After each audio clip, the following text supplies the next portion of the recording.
Hello everyone, आप लोगों का बहुत बहुत स्वागत है my YouTube channel Emuddin law classes पर। और हम भारतीय न्याय संहिता पढ़ रहे हैं, भारतीय न्याय संहिता 2023। भारतीय न्याय संहिता की 2023 की लास्ट की वीडियो में हमने एक नया अध्याय शुरू किया है, अध्याय 3 साधारण अपवाद। और लास्ट की वीडियो में आपने धारा 14 पढ़ी थी। विधि द्वारा आबद्ध व्यक्ति कोई तथ्य की भूलवश कोई काम करता है तो उसको उसमें एक्सक्यूज दे दिया जाता है, यानी वो बात अपराध नहीं है। लेकिन उसके साथ ही एक दूसरी धारा, धारा 17 पढ़ते हैं। धारा 17 में क्या है? विधि द्वारा न्यायानुमत या तथ्य की भूल से अपने आप को विधि द्वारा न्यायानुमत होने का विश्वास करने वाले व्यक्ति द्वारा किए गए कार्य। ये दोनों धाराएं साथ में पढ़ी जाती हैं, दोनों में अंतर भी पूछा जाता है। अंतर भी मैं बताऊंगा, क्योंकि धारा जो 14 है उसमें है विधि द्वारा बाध्य यानी बाइंड बाई लॉ, और विधि द्वारा न्यायानुमत यानी जस्टिफाइड बाई लॉ। इन दोनों का अंतर समझेंगे। लेकिन धारा 17 को समझ लेते हैं कि धारा 17 क्या है। तो धारा 17 का हेडिंग ये है कि विधि द्वारा न्यायानुमत या तथ्य की भूल से अपने को विधि द्वारा न्यायानुमत होने का विश्वास करने वाले व्यक्ति द्वारा किया गया कार्य। यानी कोई बात अपराध नहीं है जो ऐसे व्यक्ति द्वारा की जाए जो उसे करने के लिए विधि द्वारा न्यायानुमत है, या तथ्य की भूल के कारण ना कि विधि की भूल के कारण सद्भाव पूर्वक विश्वास करता है कि वह उसे करने के लिए विधि द्वारा न्यायानुमत है। तो इस तरह से ये जो हम लोगों ने बैरेट की भाषा पढ़ी तो उससे 4 पॉइंट निकल के आते हैं। 4 पॉइंट ये हैं। पहला ये है कि तथ्य की भूल के अंतर्गत एक व्यक्ति द्वारा किया गया कार्य, यानी एक कार्य किया गया हो। तथ्य की भूल क्या है? कि वो विधि द्वारा न्यायानुमत है या ये विश्वास करता है कि वह विधि द्वारा न्यायानुमत है। दूसरा है भूल तथ्य से संबंधित होनी चाहिए, विधि से नहीं। यानी भूल हमेशा किससे संबंधित होनी चाहिए? तथ्य से, विधि से नहीं। कल मैंने बताया, तो एक कोटेशन भी आपको समझाई थी कल की वीडियो में कि तथ्य की भूल क्षम्य है, विधि की भूल क्षम्य नहीं है। तो हमेशा भूल किसकी होनी चाहिए? तथ्य की। तीसरा पॉइंट है भूल सद्भावना से कारित होनी चाहिए, यानी भूल भी जो है मेलाफाइड इंटेंशन से नहीं, जबकि बोनाफाइड इंटेंशन यानी सद्भावना से कारित होनी चाहिए। लास्ट ये है व्यक्ति या तो विधि द्वारा न्यायानुमत होना चाहिए या अपने आप को विधि द्वारा न्यायानुमत होने का विश्वास करता हो, तब ये धारा 17 का बचाव मिल सकता है। इसमें एक इलिस्ट्रेशन है, इलिस्ट्रेशन बहुत अच्छा है। इलिस्ट्रेशन आपको बताते हैं। ये कहा गया है का या को ऐसा कार्य करते देखता है जो का को हत्या प्रतीत होता है। का सद्भाव पूर्वक काम में लाए गए अपने श्रेष्ठ निर्णय के अनुसार उस शक्ति को प्रयोग में लाते हुए जो विधि ने हत्या करने वालों को उस कार्य में पकड़ने के लिए समस्त व्यक्तियों को दे रखी है, या को उचित प्राधिकारियों के समक्ष ले जाने के लिए या को अभिगृहित करता है का ने कोई अपराध नहीं किया है, चाहे तत्पश्चात असल बात यह निकली कि का आत्मरक्षा में कार्य कर रहा था।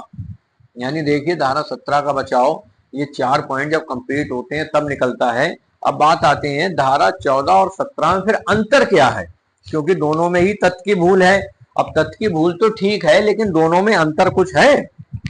अंतर जानते हैं? अंतर क्या है?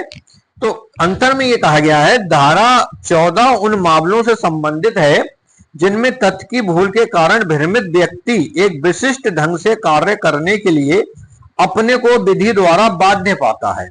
यथार्थ यह है कि उसका कार्य एक अपराध है, किंतु धारा 17 ऐसे मामलों से संबंधित है जहां तथ्य की भूल के कारण भ्रमित व्यक्ति एक विशिष्ट ढंग से कार्य करने में अपने आप को विधि द्वारा न्यायानुमत पाता है।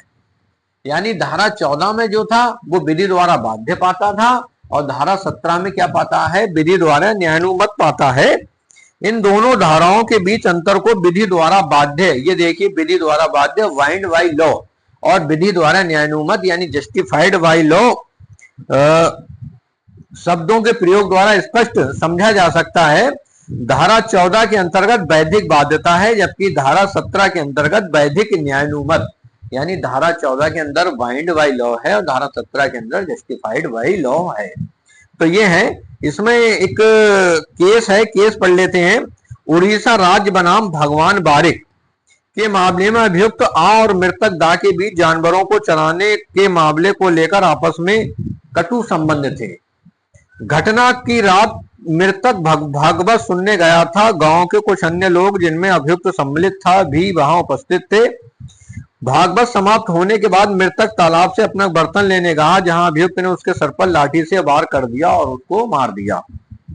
अभियुक्त की प्रतिरक्षा में यह कहा गया कि दिन में उसके बर्तन चोरी हो गए थे और वह चोर पर निगाह रखे हुए था और उसने अपने घर की परिसीमा के अंदर एक व्यक्ति को आते देखा और उसे चोर समझकर लाठी से मारा, परंतु बाद में यह पता चला कि वह मृतक है। मृतक के मृत्यु बयान या अभियुक्त की न्यायोत्तर स्वीकृति के आधार पर यह पाया गया मृतक भागवत सुनने के बाद तालाब पर अपने बर्तन लेने गया था। यह भी निश्चित किया गया कि अभियुक्त ने सद्भाव पूर्वक कार्य नहीं किया था, अतएव धारा 17 के अंतर्गत प्रतिरक्षा पाने का अधिकार नहीं था।